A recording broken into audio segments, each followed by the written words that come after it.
안녕하세요. 저는 유니콘 멘토 서울대 언론정보학과 강혜나 멘토입니다. 반갑습니다. 지금부터 저와 함께 언론정보학과에 대한 학과 정보를 탐색해 보겠습니다.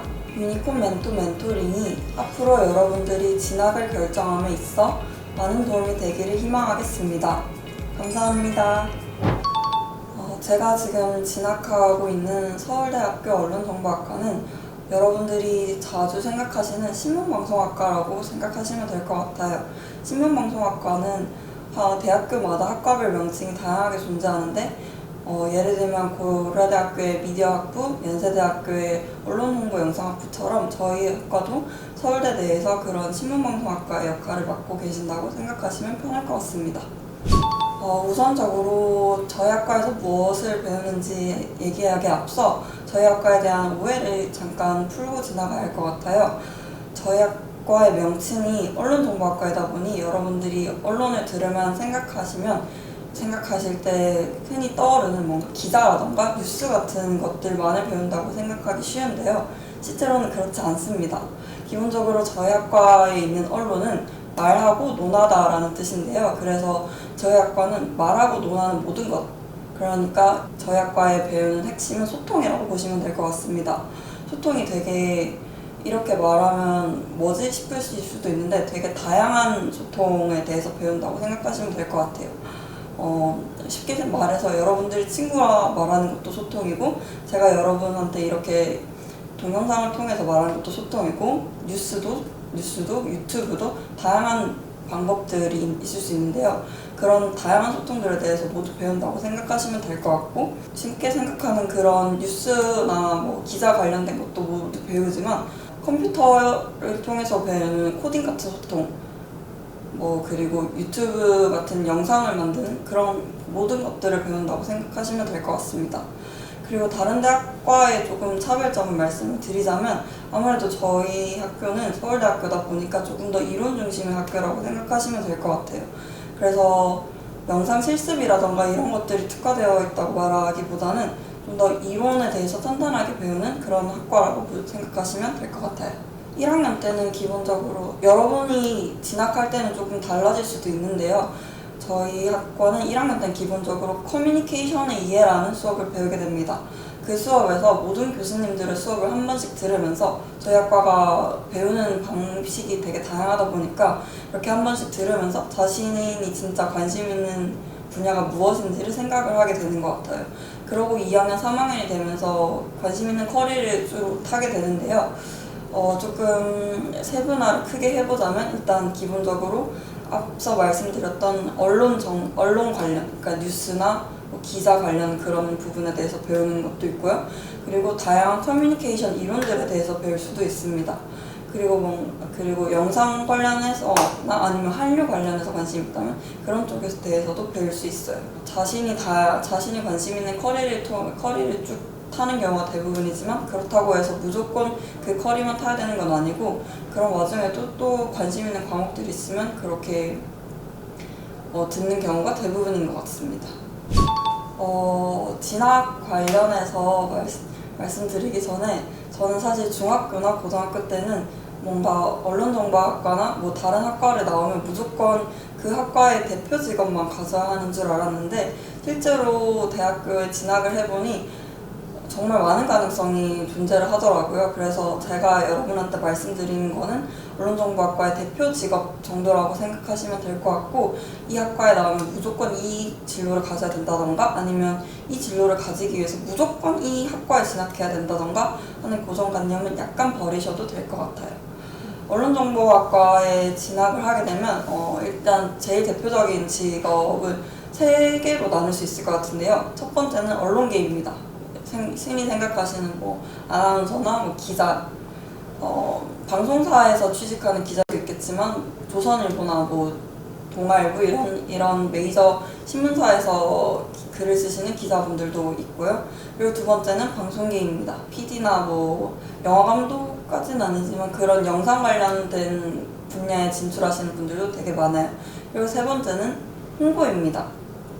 아무래도 저희가 배우는 게 소통이다 보니까 그 다양한 소비자들과 소통하는 것에 있어서 조금 진출하기가 편한 것 같아요. 그래서 세 번째는 마케팅이라고 생각하시면 될 것 같고, 이 외에도 정말 많은 다양한 분야에서 선배들이 진출을 하고 계십니다. 아무래도 모든 것의 핵심이 되는 소통을 배우다 보니까 다양한 각계 분야에 진출하기 편한 것 같아요. 저는 진학 계기를 설명하기 위해서는 저의 중학생 시절까지 거슬러 올라가야 되는데요. 저는 중학교 1학년 때까지는 사실 꿈이 없었어요. 그냥 남들이 얘기하는 그럴듯한 직업, 뭐 괜찮을 것 같다 이 정도 생각만 가지고 있었는데, 중학교 2학년 때 읽었던 책이 굉장히 많은 영향을 미쳤어요. 그 PD수첩 제작진들이 집필하신 응답하라 PD수첩이라는 책을 읽었는데, 그 책을 읽고 어떤 생각을 느꼈었냐면, 책의 내용을 간략하게 말씀드리자면, PD수첩 제작진 분들이 PD수첩이 아무래도 탐사 보도 프로그램이다 보니까 뭔가 권력에 대해서 비판하는 그런 내용을 계속 보도를 해야 되는데, 그 때문에 굉장히 많은 탄압을 받아서 제작진 분들이 엄청 많은 고초를 받았던 그런 내용에 대해서 쓰신 책이에요.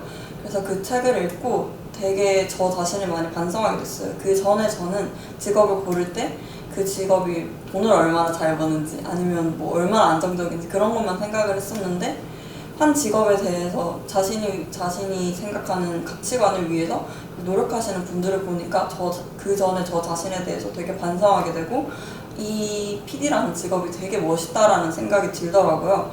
그렇게 정의를 위해서 노력할 수 있는 모습이. 그래서 그 이후로 영상 쪽에 대해서 되게 관심을 가지게 되어서 중학교 2학년 때 영상을 만들어서 공모전에 나가서 수상을 하기도 하고, 중학교 3학년 때는 이름이 이제 정확히 기억이 안 나는데 서울에서 열리는 청소년들 대상으로 하는 공모전이 있어요. 그때 그 당시에도 공모전에 나갔는데 수상을 하게 된 거예요. 근데 그 당시 저희를 제외한 모든 팀원분들이 다 고등학생 분들이셨고, 그 중에서도 뭐 영상 관련된 고등학교 분들이셨어요, 모두. 그래서 그런 계기를 통해서 내가 이 영상이라는 걸 조금 흥미도 있는데 해볼 만도 한 것 같다, 재능이 그래도 좀 어느 정도 있는 것 같다라는 생각이 들어서 고등학교 때는 모든 활동을 다 언론정보학과, 미디어학부 이런 쪽으로 나갔던 것 같아요. 이미 중학교 때 저는 PD가 되고 싶었고, 그래서 PD가 되기 위해서 관련 학과를 나가고 싶었기 때문에, 그래서 고등학교 때는 방송부도 활동을 하고 영상도 계속 만들면서 그런 식으로 진학을 희망했던 것 같습니다. 물론 주위 선생님들이나 어른분들이 PD가 되기 위해서 꼭 언론정보학과에 입학하지 않아도 된다라는 말씀을 되게 많이 하셨어요. 근데 저는 대학교 때부터 제가 관심 있는 분야에 대해서 공부하고 싶던 마음이 컸기 때문에 그래서 언론정보학과에 진학을 희망하게 된 것 같습니다.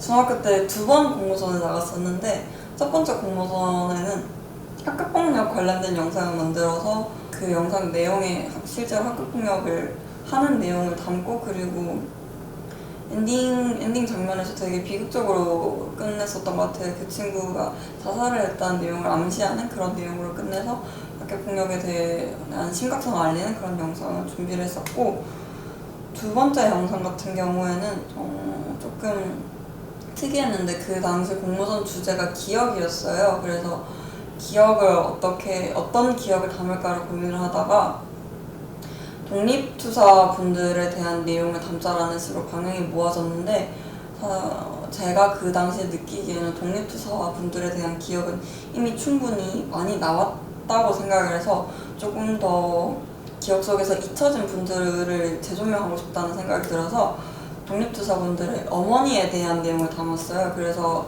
안중근 의사의 어머니 분이나 김구 분의 어머니 같은 실제로 상당히 독립투사분들을 많이 지원하신 그런 분들을 도서관을 찾아가서 그 당시 남아있던 사료나 이런 것들을 토대로 영상을 만들어서 준비했던 경험이 있습니다.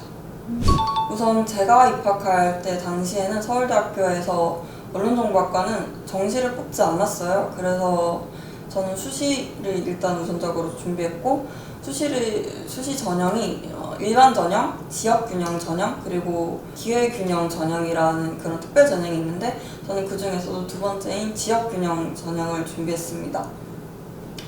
흔히 직윤이라고 말하는 이 전형은 아무래도 그 학교에서 서울대 직윤 티켓이 2장이 주어져요. 그래서 보통은 문과 1장, 이과 1장 이렇게 주는 경우가 대부분인데, 그렇기 때문에 당연히 그 문과나 이과에서 1등을 해야지 티켓을 얻을 수 있겠죠. 그래서 저는 아무래도 내신 따는데 조금 많이 노력을 했던 것 같고, 그리고 지역균형 전형도 당연히 수시이기 때문에 비교과를 탄탄히 쌓기 위해서 많이 준비를 해야 되는데요. 그래서 동아리나 세특, 그리고 수상, 독서 이렇게 4개에 되게 저는 집중을 많이 했던 것 같습니다. 시성실적 같은 경우에는 제가 입시를 준비할 때는 뭔가 그 개수 제한이 없어서 되게 다양한 분야에서 대회를 많이 나가려고 노력을 했고, 그 중에서도 영상이나 글 같은 콘텐츠를 만드는 대회는 무조건 나가서 상을 타려고 노력을 했던 것 같습니다.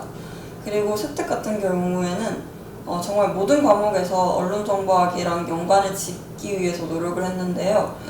뭔가 수학이나 과학 같은 과목도 사실 여러분이 생각하기에는 전혀 관련이 없다고 생각하고 그냥 그 과목에 대한 내용만 담을 수도 있는데, 저 같은 경우에는 그러고 싶지 않았기 때문에 어려울 수도 있지만 그냥 생각보다 그렇게 어렵지 않거든요. 예를 들면 과학 같은 경우에는 극과 관련 다큐멘터리를 시청해서 그 다큐멘터리를 보고 뭔가 소감문을 작성했다던가 그런 내용을 썼고, 그리고 수학 같은 경우에는 요즘 빅데이터가 워낙 뜨는 과목이다 보니까 그 당시 확률과 통계라는 과목을 배우면서 시청률을 집계하는 방법이 사실은 빅데이터와 연관이 있거든요. 그래서 그런 부분에 대해서 보고서를 쓴다든지 하는 방식으로 모든 과목을 언론정보학이랑 연결짓기 위해서 노력을 했던 것 같아요.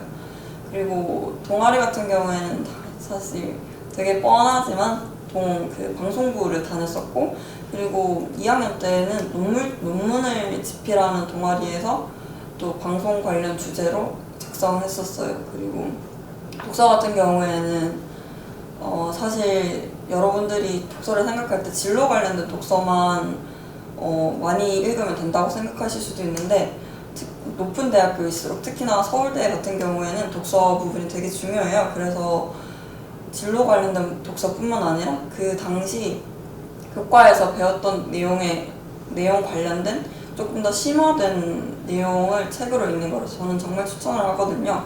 뭔가 사회나 뭐 국어나 이런 부분에서 되게 조그마한 탐구 활동에 있는 부분이라도 괜찮아요. 그 부분에 있어서 내가 관심이 있었던 분야면 그 부분에 대해서 집필한 책을 읽고 사회나 국어 분야에 그 책을 집어넣는 거를 정말 추천해요. 일단 지역균형 면접 같은 경우에는 생기부 기반 면접이라서 생기부랑 자소서를 토대로 면접이 진행이 되는데요.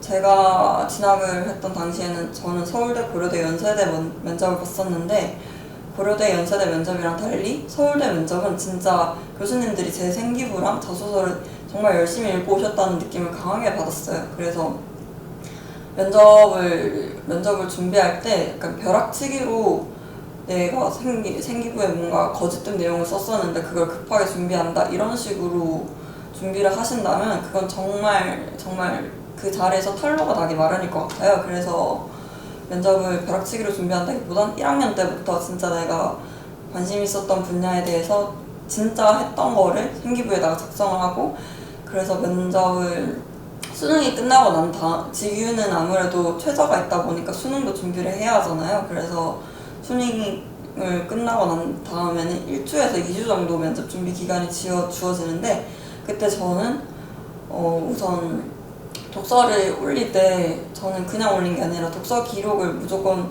한 페이지씩 마련을 하고 올렸던 거라서 그렇게 한 페이지씩 마련했던 거를 전반적으로 다 읽었고, 그리고 관심 있었던 분야 활동 적었던 거, 어떤 활동을 적었는지 그 당시에 소감을 또 한 페이지씩 적어놓은 게 있어서 그걸 마련해놨던 거를 또 읽고, 자소서나 생기부 관련해서 계속 읽으면서 그 선생님이랑 같이 예상 질문 만들어서 계속 답변하는 그런 면접 연습을 되게 많이 했었던 것 같아요.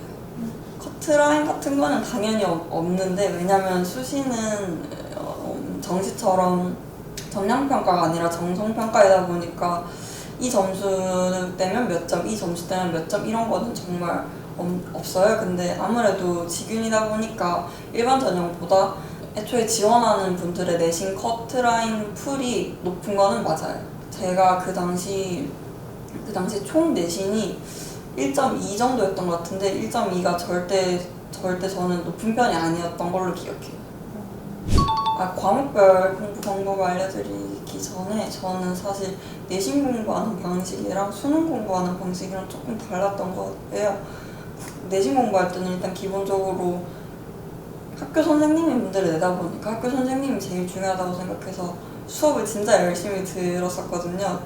선생님이 질문하실 때 답변도 기본적으로 엄청 열심히 하고 필기도 되게 열심히 했는데 특히나 국어 같은 경우에는 해석에 따라 조금 갈릴 수 있는 부분이 있으니까 교과서에 필기를 할 때 선생님이 말씀하시는 부분은 뭐 검정색 볼펜으로 적는다면 그러고 나서 자습서가 알려주는 부분은 또 빨간색으로 따로 옮기고 이런 식으로 교과서에 정말 많은 문제집과 선생님이 말씀해 주신 것과 뭐 인강 이런 것들을 한 권에 다 담아서 교과서 회독을 되게 여러 번 했어요. 한 번 시험 준비할 때 한 5회독은 기본으로 했었던 것 같아요. 그리고 문학 같은 경우에는 그렇게 필기한 거 주로 많이 봤고 문제집도 자습서 많이 찾아보고 그리고 국어 같은 경우에는 문학은 그런 문제집이 있어요. 현대 문학, 현대 소설이나 뭐 고전 소설이나 이런 거를 한데 모아놓은 문제집이 있는데 그런 문제집에서 내가 시험 범위에 있는 작품이 있으면 그 작품 거는 무조건 다 찾아서 보려고 했고 그리고 이건 학교마다 조금씩 다른데 저희 학교 같은 경우에는 배우지 않은 문학 작품들도 가끔 시험 문제에 등장했어요. 근데 그럴 때 당하지 않기 위해서 조금 주제가 비슷한 작품들 같은 경우에는 한 번씩 또 봤던 것 같아요. 그리고 아무래도 문학 작품 같은 경우에는 기법들도 기본적으로 알아야 되니까 시험 범위에 해당하는 기법들은 다 엄청 연습을 많이 했고요. 내신은 사실 비문학이 그렇게 어렵게 나오지 않는 편이다 보니까 수능 준비하면서 다졌던 기초를 기반으로 크게 어려움 없었던 것 같고 문법은 정말 열심히 달달달 외웠던 것 같아요. 아무래도 국어 문법은 국어 내용 중에서는 암기에 해당하는 부분이라고 생각을 해서 되게 열심히 했고 그리고 문제도 엄청 많이 풀려고 했었어요.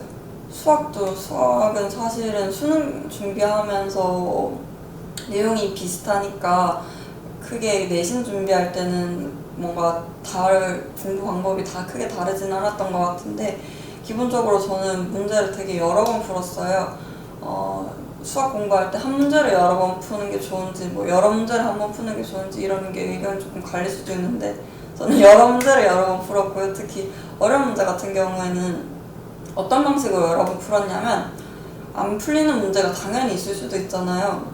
뭔가 계속 한 30분을 고민해도 안 풀리는 문제는 안 풀리는 거니까 그냥 그거를 인정을 하고 답지를 봤어요. 이거 답지를 봐도 되는지도 조금 의견이 갈리는데 사실 제일 추천하는 거는 선생님한테 질문을 드려서 선생님이랑 같이 푸는 건데 그게 어려우실 경우에는 답지를 보고 답지가 충분히 이해됐다 싶으면 그 문제를 한 번 안 보고 다시 풀어요.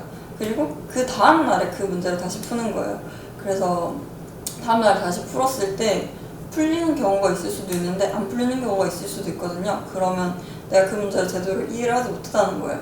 그래서 다시 또 답지를 보고 문제를 확인을 하고 또 그 다음 날에 푸는 거예요. 이런 식으로 계속 반복을 해서 이 문제가 진짜 내 걸로 흡수되기까지 엄청 여러 번 풀어서 어려운 문제 같은 경우에는 뭐 한 7, 8번 푼 적도 있는 것 같고 그러면서 그 한 문제를 내 걸로 완전히 흡수를 하다 보면 어려운 문제다 보니까 한 문제에 한 개념만 있는 게 아니잖아요. 되게 여러 개념이 복합된 문제다 보니까 그런 걸 하면서 개념을 진짜 몸에서 체화를 하면서 그게 되게 도움이 많이 됐던 것 같아요. 그리고 영어는 솔직하게 말씀을 드리면 저는 중학교 때 영어를 되게 공부를 열심히 했어서 약간 기초가 조금 다져진 상태라서 크게 어려움이 없었는데요. 중학교 때 영어를 공부를 어떻게 했냐면 아무래도 고등학교 내신은 독해가 제일 큰 비중을 차지하잖아요. 그래서 끊어읽기를 되게 연습을 많이 했었어요. 해석을 할 때 그냥 우리말과 영어가 분명히 어순이 다른데 한 문장을 해석할 때 우리말 어순으로 그거를 해석하려는 친구들이 있더라고요. 근데 그거는 되게 높은 레벨의 분들이 할 수 있는 수준이고, 영어가 자기가 기초다 생각을 하시면 특히 더 작은 단위로 끊어읽기를 하셔야 돼요. 쉽게 말해서 뭔가 나는 병원에 간다라는 말이 있으면 영어는 나는 간다 병원으로 있잖아요. 그래서 거기서 끊었던 것 같아요. 나는 끊고 간다 끊고 병원에 끊고 이런 식으로 주어랑 동사랑 목적어랑 끊어서 읽기를 하고, 조금 더 자기가 익숙해졌다 싶으면 큰 단위로 끊어 읽기를 하면서 이렇게 독해를 열심히 연습을 했고, 그리고 제가 영어 공부를 고등학교 때 크게 열심히 안 했다고 말씀을 드렸지만은 단어는 그럼에도 불구하고 계속 꾸준히 외우려고 노력을 했거든요. 단어 같은 경우에도 복습이 되게 중요한데, 단어책 한 권을 끝나면 그냥 끝났다고 생각하고 안 보시는 분들이 종종 있는데, 그러시면 안 되고 한 권을 적어도 3회독은 돌려야 된다고 생각해요. 저는 한 권을 3회독 돌린다고 생각하면 되게 오랜 시간이 걸릴 거라고 생각하실 수도 있는데, 첫 번째 돌릴 때는 자기가 모르는 단어들이니까 되게 어려울 수 있는데, 두 번째, 세 번째 돌릴수록 아는 단어들이 계속 나오기 때문에 그렇게 오랜 시간이 걸리지 않거든요. 그래서 영어는 그렇게 단어책 한 권을 정해서 꾸준히 꾸준히 보시는 거 추천드리고, 또 단어책 고르실 때 보통 제일 추천드리는 게, 단어책 한 장을 펼쳤을 때 모르는 단어가 70에서 80% 정도인 거를 제일 추천드리거든요. 모두 다 모르는 단어면 너무 버거울 수 있고, 그리고 아는 단어가 50% 이상이다 그러면 사실 그 책을 볼 필요 없는 거죠. 그래서 모르는 단어가 70에서 80%인 정도인 단어책을 서점에서 고르시고 그 책으로 꾸준히 3회독 보시고, 그리고 다 됐다 싶으면 조금 더 어려운 난도의 단어책을 보시는 거를 추천드려요. 그리고 암기 과목은 저는 항상 암기 과목 같은 경우에는 필기 노트를 중간고사, 기말고사 이런 기간마다 한 권씩 만들어서 이거를 말로 하면서 외웠어요. 눈으로도 물론 봤지만 외울 때 제일 좋은 방법은 사실 말로 하는 거라고 생각해서, 그냥 자습 시간 이럴 때 복도에 돌아다니면서 중얼중얼 거리면서 외웠고, 이제 백지인 상태에서도 자기가 줄줄 말할 수 있겠다 싶은 정도일 때까지 외웠던 것 같아요. 그러고 나서 시험을 보면 정말 웬만한 거는 다 아는 내용이어서 그런 방법이 저한테 잘 맞았던 것 같아요. 추천드리고 싶습니다. 저는 사실 문과지만 수학을 공부하는데 제일 오랜 시간을 투자했던 것 같아요. 고등학교 1학년 때 처음 들어가면 3월 모의고사를 보잖아요. 근데 제가 그 당시 수학을 제외한 모든 다른 과목들은 다 1등급을 받았는데 수학만 2등급을 받았어요. 그래서 고등학교 1학년 때는 3월 모의고사를 치고 나서부터 11월 모의고사를 칠 때까지 거의 수학만 공부했는데도 되게 오랜 시간이 걸려서 11월 모의고사 때 1등급을 받고 그 이후로는 계속 1등급을 받았거든요. 그래서 수학이 제가 생각했을 때는 정말 등급을 올리기 어려운 과목인데, 또 한 번 올리고 나면은 기초가 이미 다져진 상태이기 때문에 유지하기 쉬운 과목이라고 생각을 해요. 아까 앞서도 잠깐 말씀을 드렸지만 수학 같은 경우에는 되게 여러 번 문제를 풀려고 노력을 했고, 그리고 좀 어려운 문제를 풀려고 많이 했었어요. 쉬운 문제는 사실 실수만 안 하면은 맞는 문제거든요. 제가 고등학교 때 들었던 말 중에 되게 인상 깊었던 말이, 문제집을 풀었을 때 다 맞으면 기분은 좋아할 게 아니라 기분 나빠야 한다 그러더라고요. 어차피 다 맞을 문제인데 시간 낭비를 하는 셈인데, 그걸 좋아하는 거는 너의 지금 실력에 안주하는 걸 수도 있다라는 말을 들었던 게 되게 기억에 남아서 조금 고난도 문제를 많이 풀려고 했었는데, 물론 이 동영상을 보는 학생분들 중에 기초가 부족하다고 생각하시는 분들은 당연히 저처럼 이렇게 고난도 문제를 풀면 안 되고, 그 수학은 문제집이 되게 다양하게 있잖아요. 근데 다양하게 있다 보니까 난이도별로 많이 있거든요. 저는 수학 문제 같은 경우에는 모의고사 문제가 제일 수준 높은 문제라고 생각해서, 그러니까 수준이 높다는 게 어렵다는 게 아니라 제일 잘 만든 문제라고 생각해서 모의고사 문제를 주로 많이 풀었는데, 모의고사 문제가 3점짜리 문제만 따로 모아둔 문제들도 있고 뭐 4점짜리 문제만 모아둔 문제들도 있고 문제집도 있고 이런 식으로 되게 다양하게 있어요. 그래서 자기 난이도에 맞는 문제집을 사서 그걸 먼저 마스터를 한 다음에 다음 단계로 올리는 그런 방식을 추천드리고 싶어요.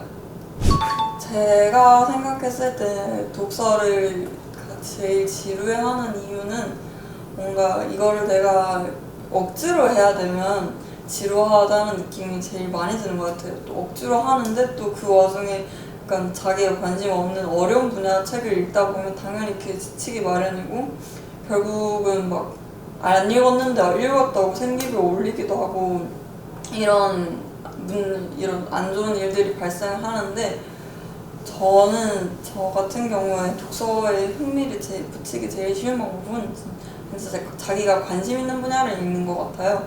관심 분야가 사실 생기부에 올리기 조금 어려운 책일 수도 있는데 추리소설 읽는 걸 좋아할 수도 있고 뭔가 그런 가벼운 책들을 읽는 걸 좋아할 수도 있는데 그냥 무턱대고 어려운 책부터 시작하다 보니까 독서가 지루하게 느껴질 수밖에 없는 것 같아요. 그래서 여러분들이 물론 중학생, 고등학생 분들이지만 여가 시간이 아예 없는 건 아니잖아요. 그래서 그럴 때 조금 가벼운 책들로 조금 시작을 하면서 흥미를 붙이고 책 읽는 거를 연습을 하면 좋을 것 같아요. 이게 직접적으로 도움이 안 된다고 생각할 수도 있지만 사실 국어 같은 경우에는 읽어야 될 지문도 길다 보니까 그런 책들을 읽으면서 책 읽는 속도가 빨라지면 그게 또 간접적으로 국어나 뭐 국어에 도움이 되는 거고 또 국어가 모든 과목들이 바탕이다 보니까 다른 과목들에 그렇게 간접적으로 도움이 될 수 있거든요. 그래서 처음부터 어려운 책을 시작하는 것보다는 진짜 자기가 좋아할 수 있는 쉽게 읽을 수 있는 책을 읽는 걸 추천을 드리고 이제 또 고등학생 분들이 생기부에 어떤 책을 올려야 되나를 되게 궁금해하는데 생기부에 올리는 책은 사실 추리소설 같은 건 조금 아무래도 힘들겠죠. 만화책 같은 경우에도 당연히 진짜 만화카페 가면 읽을 수 있는 그런 만화책은 당연히 안 되는데 조금 더 학습 만화적인 거는 선생님께 여쭤보고 괜찮겠다 싶으시면 된다고 하시는 경우도 있어요. 그런 책은 올려도 되고 그리고 제가 아까 교과 관련된 내용을 그 책에 읽으면 좋다고 말씀을 드렸는데 이거에 대해서 조금 더 자세히 말씀을 드리면 국어 같은 경우에는 고전 문학이나 현대 문학 같은 흔히 여러분이 아시는 뭐 동백꽃이나 뭐 꽃빛단이 이런 책들 당연히 올려도 되고요. 거기서 조금 더 나아가면 국어 교과서에 뭔가 비문학 지문 같은 게 나올 수도 있잖아요. 뭔가 어떤 사회 문제에 대한 지문들이라든지 그런 사회 문제에 대한 책들이 찾아보면 무조건 있을 거거든요. 그런 거에 대한 책을 읽으면 좋고 문과 같은 경우에는 사실 사회 분야가 좀 되게 중요한 부분이잖아요. 사회 분야에서는 저는 지금 얼핏 기억나는 걸로는 다양한 문화에 대해서 배우는 내용이 있었는데 그거를 보고 다양성에 관련된 책을 읽었어요. 뭔가 인종차별이라던가 이런 내용을 끌어서 그 책에 대해서 읽었고 그리고 고등학교 3학년 때 저는 수능을 한국 지리랑 사회문화를 골라서 쳤었는데 그래서 지리 같은 경우에도 지리 관련 책들도 있고 사회문화에서도 고3 때라서 조금 바빴지만 그래도 중요하다고 생각했기 때문에 그런 식으로 책을 읽었던 것 같습니다. 그리고 자소서 같은 경우에는 이건 사실 언론정보학과를 희망하는 분들뿐만 아니라 모든 분들한테 해당될 것 같은데 자소서가 활동 중심이 되면 안 되고 자기가 했던 활동에서 느낀 점을 중심으로 써야 해요. 이게 되게 어려운데 그러기 위해서는 스토리가 있어야 되거든요. 그 당시 저는 4번 문항까지 있었는데 모든 문항에서 2개에서 3개 정도의 활동을 쓰고 그 2개에서 3개 정도의 활동의 동기랑 그 활동을 한 다음에 이 활동에서 나아가게 된 계기를 얘기를 하면서 이렇게 연결을 지어서 하나의 글을 완성을 했던 것 같아요. 그런 식으로 글을 읽었을 때 얘가 왜 이 활동을 했지에 대한 답을 이미 글에서부터 찾을 수 있도록 글을 작성을 했었던 것 같습니다. 저는 저는 시간 관리뿐만 아니라 고등학교, 중학교의 핵심은 스터디 플래너를 작성을 하는 거라고 생각을 하는데요. 이게 사실 많은 분들이 작성을 하고 있으시겠지만 100% 활용을 못하는 경우가 대부분이더라고요. 저 같은 경우에는 어떤 식으로 스터디 플래너를 작성했냐면, 당연히 평소랑 시험 기간이랑 조금 다른데, 일단 시험 기간 같은 경우에는 자습을 하는 시간이 되게 많잖아요. 그래서 매일매일 시험을 치는 모든 과목을 거의 적도록 했던 것 같아요. 국어, 영어, 수학, 그리고 사탄 과목, 과탄 과목 정도는 매일매일 공부를 조금씩 할 수 있게 계획을 짰었고, 그리고 사실 학교 생활을 하면서 항상 같은 환경에 있는 게 아니잖아요.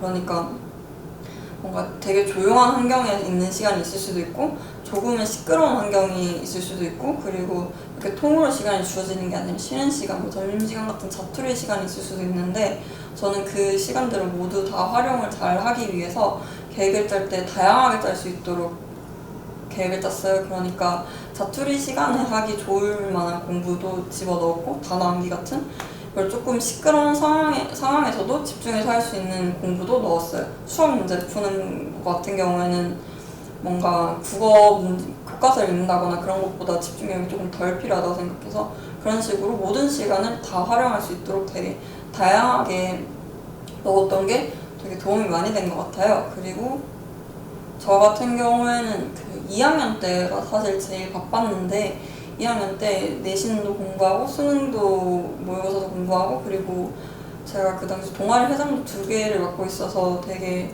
바빴어요. 그래서 시험 기간이랑 평소 시험 기간이 아닐 때랑은 조금 나눠서 생각을 했었는데, 특히 시험이 끝나고 2주를 되게 활용을 많이 했던 것 같아요.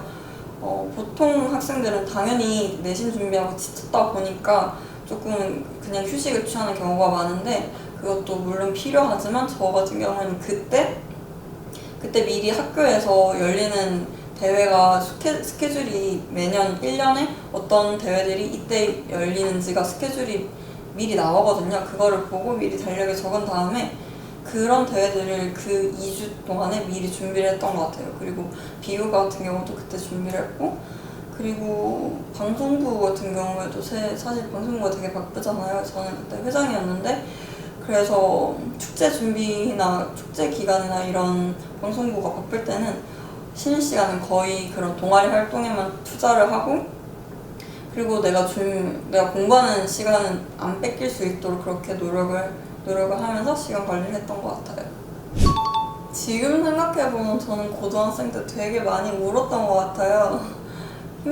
안 그래도 힘든 일이 많은데 친구들 다 서로 예민해져 있는 상황이니까 뭔가 싸울 상황도 만들어질 때도 있고, 그리고 말을 날카롭게 해서 서로 감정을 상하게 한다든지, 아니면 뭔가 선생님과 약간 다툼이 생긴다든지 해서 되게 힘든 순간들이 되게 많았던 것 같은데, 아까 말씀드렸던 것처럼 방송부 회장을 하면서 저는 되게 많이 힘들었던 것 같은데, 아무래도 이게 어찌됐건 장이다 보니까 책임도 되게 많은데 모든 사람을 만족시킬 수가 없는 거잖아요. 그러다 보니까 제가 하지 않았던 거에 대한 오해가 생겨서 비판을 되게 많이 받기도 하고, 그러면서 되게 많이 울었었는데, 공부할 때 잡생각이 조금 많이 드는 편이었어요. 근데 그런 힘든 일이 있으면 아무래도 더 그런 잡생각이 많이 들겠죠? 그래서 저는 공부할 때 항상 스톱워치를 활용을 많이 했었는데, 잡생각이 든다 싶으면 바로 스톱워치를 끄고 그냥 잡생각을 했어요. 한 5분에서 10분 정도 잡생각을 쭉 한 다음에 이제 그만해야지 라고 생각을 하고 잡생각을 멈추고 그렇게 공부로 다시 돌아가는 식으로 했었고, 그런 스트레스 같은 경우에는 저는 말로 해서 푸는 성격이라서 친구들이랑 얘기를 하면서 또 풀고, 그리고 선생님들한테도 상담 되게 많이 받고, 그리고 그 당시 친한 친구랑 그림 일기를 교환 일기로 작성을 했었는데, 서로 힘든 일 있을 때면 그거를 적고, 그리고 서로 약간 댓글을 달아주는 그런 식으로 조금 위로도 받으면서 마음을 정리하고 다잡고 했던 것 같아요. 그리고 유튜브에 공부 자극 영상 이런 거 되게 많잖아요. 제가 그런 걸 많이 보지는 않았는데 제일 기억에 남았던 남았던 멘트가 그분이 당연히 고등학교 시절에는 계속 같은 일만 할 수밖에 없잖아요. 계속 그냥 공부하고 뭐 활동하고 이렇게 하는 게 되게 지겨울 수도 있는데 이렇게 쳇바퀴를 열심히 돌려야만 이 쳇바퀴를 탈출할 수 있다라고 말씀하신 게 되게 기억에 남아서 그 말 생각하면서 지루하고 놀고 싶어도 좀 참고 공부했던 것 같아요. 그래서 저는 그게 되게 아직 기억이 생생한데 서울대 합격이 나오는 날 집에 있었는데 저는 그 인터넷 사이트를 들어가서 확인을 해야 되잖아요. 근데 그 결과가 나온 걸 모르고 있다가 친구한테 전화가 와서 저 지금 나왔다는데 확인해봐라. 그래서 친구랑 전화를 하면서 합격을 눌렀어요. 되게 정말 떨리면서 눌렀던 순간이었는데 그게 그 합격을 했다 그러면 합격하고 어드미티드라고 뜨고 불합격을 했으면 빨간색으로 아마 글씨가 떴던 것 같아요. 근데 얼핏 봤는데 빨간색이 아니고 어드미티드가 보이는 거예요. 그래서 그거 보고 합격 글자 보고 되게 펑펑 울었어요. 약간 힘들었던 순간들도 막 스쳐 지나가고 사실 저 때는 서울대가 제일 합격 통보가 제일 먼저 났었거든요. 서울대 합격 통보 안 났으면 그 이후에 있을 고려대 연수들도 되게 마음을 졸이면서 봐야 되는 상황이었는데 그걸 보고 이제 마음 놓아도 된다 하고 친구들이나 뭐 선생님들이나 이런 분들한테 소식 되게 돌렸던 게 기억에 남아요. 부모님도 되게 엄청 축하 많이 해주시고 정말 많은 사람들한테 축하를 받았던 것 같아요. 이거는 사실 어떻게 보면 당연한 말이지만 서울대는 공부 잘하는 학생들만 오는 대학교잖아요. 그러다 보니까 시야가 되게 달라지는 것 같아요. 저는 사실 경북의 작은 도시에서 고등학교 학창 시절을 모두 보냈기 때문에 어떻게 보면 약간 우물한 개구리였는데 우물 밖에 나와 보니까 세상이 정말 넓은 거예요. 그리고 정말 잘하는 사람들도 많고 그래서 입학 당시 초기에는 조금은 자존감이 낮아졌던 것 같아요. 아무래도 다 너무 뛰어나고 잘난 사람들만 있다 보니까 그랬던 시기도 있었는데 이제 1학년, 2학년 생활을 거치면서 저의 자신이 외적으로 발전한 것도 있고 그리고 내적으로도 조금은 단단해져서 이제는 그런 뛰어난 사람들과 같이 만나고 경험할 수 있다는 게 되게 장점으로 저한테 작용하는 것 같고 그래서 대학생활 되게 재밌게 하고 있습니다. 왠지 코로나 학번이라 그래서 주위 분들이 되게 불쌍해 하시는데 저는 사실 코로나 학번인 와중에도 그래도 할 수 있는 거는 거의 다 해봐서 약간 아쉬움은 없는 것 같아요. 뭔가 동아리 생활도 해봤고 사람들 만나면서 열심히 해봤고 그리고 친구들도 되게 친한 친구들도 많이 생기고 해서 그렇게 막 아쉬움은 없는 것 같아요. 서울대 언론정보학과가 다른 대학교의 신문방송학과랑 비교했을 때 조금 소수과예요. 그래서 소수과만의 또 장점이 많겠죠, 당연히. 아무래도 대형과라면 사실 서로 이름도 모르는 경우도 존재가 하는데 저희 학번이 25명이거든요. 그러다 보니까 사실 고등학교 한 반인 거잖아요. 그래서 되게 돈독하게 과 생활을 할 수 있다는 게 저희 서울대 언론정보학과만의 장점인 것 같고 그리고 동아리 같은 경우에는 1학년 때 언론비평 동아리를 했었어요. 언론비평 동아리라고 하면 되게 다들 약간 언론정보학과스럽다라던가 되게 딱딱한 얘기를 하실 거라고 많이 생각하시는데 실제로 그렇진 않고 그냥 뭔가 그 주에 특별히 이슈된 게 있으면 이슈에 대해서 되게 다양하게 그냥 재밌게 얘기도 나누고 같이 밥도 먹고 그랬던 활동인데 그 당시 새내기 때 했다 보니까 제가 막내였어서 언니 오빠들한테 되게 좋은 얘기도 많이 듣고 그렇게 새로운 사람들 만나는 게 되게 저는 재밌었던 것 같아요.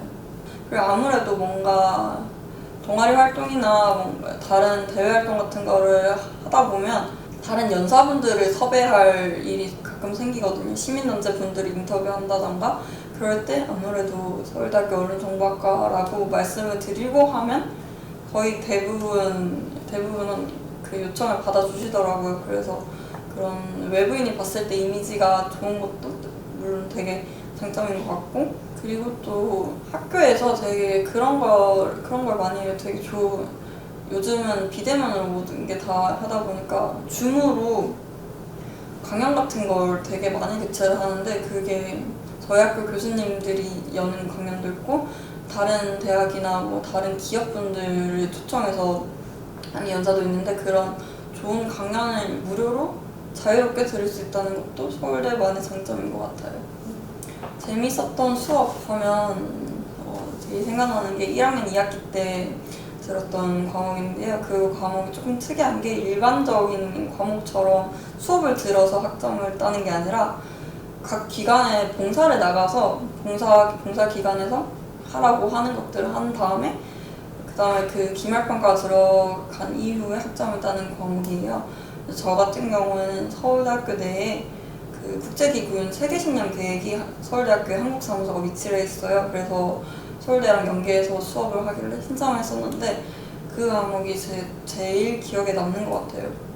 그런 팀 프로젝트를 하는 것도 처음이었고, 국제기구에서 세계식량 계획에서 그 당시 준비하고 있던 그 캠페인이 있었는데, 그 캠페인에 대해서 뭐 처음 이론부터 뭐 활동까지 계속 쭉 하다 보니까 되게 애정도 많이 생기고, 이래서 그 분야에 대해서 관심이 생겨서 지금 또 다른 활동을 하고 있기도 하고, 그래서 제일 기억에 남는 수업인 것 같아요. 지금 생각해보면 처음에 정말 많이 헤맸던 것 같아요. 아무래도 고등학교에서만 공부를 하다가 대학교를 왔는데 아무래도 공부하는 것도 되게 다르고, 그리고 과제 같은 것도 대학교에 오면 거의 모든 분들이 한 번씩, 무조건 최소한 한 번씩 에세이라는 걸 써야 되는데, 저는 그런 에세이를 쓰는 게 처음이었거든요. 그래서 초반에는 글을 어떻게 쓰는지도 모르겠고, 대학교에서 그런 에세이 같은 걸 쓰려다 보면 무조건적으로 논문을 참고를 해야 되는데, 그런 논문을 어떻게 보는지도 모르겠고, 이게 제대로 인용을 하는지도 모르겠고, 이래서 엄청 많이 헤맸고, 그리고 그런 와중에도 주위 사람들은 다 잘하는 것 같으니까 되게 힘들었었는데, 서울대학교에서 그 멘토링 프로그램을 지원하는 게 있어요. 그게 선배 한 명이랑 후배 한 명이랑 1대1로 만나게 해서 제가 말한 것처럼 글쓰기에 대해서 튜터링을 해주는 것도 있고, 그리고 뭐 영어에 대해서 튜터링을 해주는 그런 것도 있는데, 저는 그런 프로그램들을 계속 참여를 해서 배우고 나서 1학년 생활을 하다 보니까 제가 느끼기에도 글이 점점 좋아지는 게 보이더라고요. 아무래도 문과다 보니까 글 쓸 일이 정말 많은데, 그렇게 나아지는 게 저 자신한테 느껴지다 보니까 자존감도 많이 올라가고 성장했다는 게 느껴져서 이게 뿌듯하고, 그러면서 그 초반에 힘들었던 걸 이겨냈어요. 정말 필요한 거에만 시간을 쏟을 것 같아요. 그때 고등학교 시절을 생각을 해보면 모든 곳이 그러겠지만 서울대 언론정보학과가 그렇게 정보가 많은 학과는 아니잖아요. 그래서 그냥 약간 어림짐작으로 이게 중요하겠지라고 생각을 하고 시간을 되게 많이 쏟았던 활동들이 있는데, 지금 생각해보면 그러기보다는 그냥 뭔가 좀 더 공부를 한다던가 아니면 다른 활동에 시간을 투자했으면 더 좋지 않았을까 생각이 들더라고요. 제일 많은 생각이 드는 게, 사실 미디어 학부를 희망하다 보면 무조건 방송부를 해야 된다라고 생각하실 수도 있고, 저도 그때 당시 그랬는데, 아무래도 앞서 말씀드렸던 것처럼 학종이 정량평가가 아니다 보니까 뭐 방송부 같이 관련된 동아리에 들어갔으면 뭐 3점, 안 들어갔으면 2점, 이런 게 아니거든요. 그래서 제가 만약에 학창시절로 돌아간다면 방송부 말고 다른 동아리에서 언론정보학과 관련된 활동들을 하면서 그런 식으로 스토리를 만들어 나갔을 것 같아요. 그게 덜 힘들었을 것 같고, 그리고 더 돋보였을 것 같아요. 그래서 여러분도 학창 시절을 다니면서 뭔가 정말 너무 힘든 게 있다면 이게 진짜 내가 진학을 하는 데 있어서 도움이 되는 게 맞나를 한번 되짚고 넘어가셨으면 좋을 것 같아요. 그렇지만 공부는 그래도 하셔야 됩니다. 사실 저는 PD를 희망해서 언론정보학과에 온 케이스인데 꿈이 되게 많이 바뀌었어요. 막상 언론정보학과에 오고 나니까 저한테 너무 많은 가능성이 열려있다는 게 보이더라고요. 그래서 지금은 사실 뭔가 꿈이나 진로를 한정짓고 있다기보다는 다양한 부분에 있어서 가능성을 열어두고 있는 상태인데 그러면서 뭔가를 배우는 게 되게 재밌더라고요. 지금은 서울대학교 언론정보학과에 만약에 진학을 하게 되시면 무조건적으로 저희 학과의 연합전공인 정보문학 수업을 무조건 들으셔야 해요, 졸업위해선. 근데 정보문학 같은 경우에는 쉽게 말해서 코딩을 배우는 학과라고 생각하시면 편할 것 같은데 정보문학 수업을 들어보니까 그것도 되게 생각보다 재밌더라고요.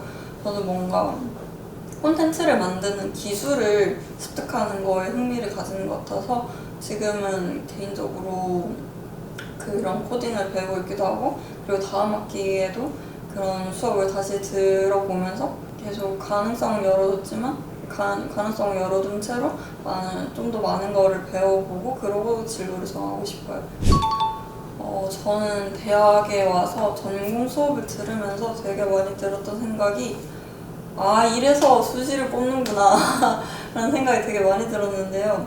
아무래도 고등학교 때처럼 좀 여러 과목을 수강하는 게 아니라 그 전공에 대한 과목만을 계속 집중적으로 들어야 되다 보니 전공에 대한 애정이 없으면 진짜 대학생활을 하기가 힘든 것 같아요. 그래서 여러분도 진학을 희망하실 때 당연히 뭔가 점수 컷이나 이런 것도 생각을 하셔야 되지만 자기가 진짜 좋아하는 거를 하기 위해서 어떻게 해야 되는지도 생각을 해보시고 그리고 그 전에 자기가 진짜 좋아하는 게 뭔지도 생각을 해보시면 좋을 것 같아요. 그리고 대학은 여러분이 생각하시는 것처럼 닫힌 곳이 아니라 진짜 열린 곳이니까 고등학생, 중학생 때 그런 대학교 밝은 미래를 꿈꾸시면서 열심히 공부하시고 원하는 학과, 원하는 대학에 진학하시기를 바랍니다. 감사합니다.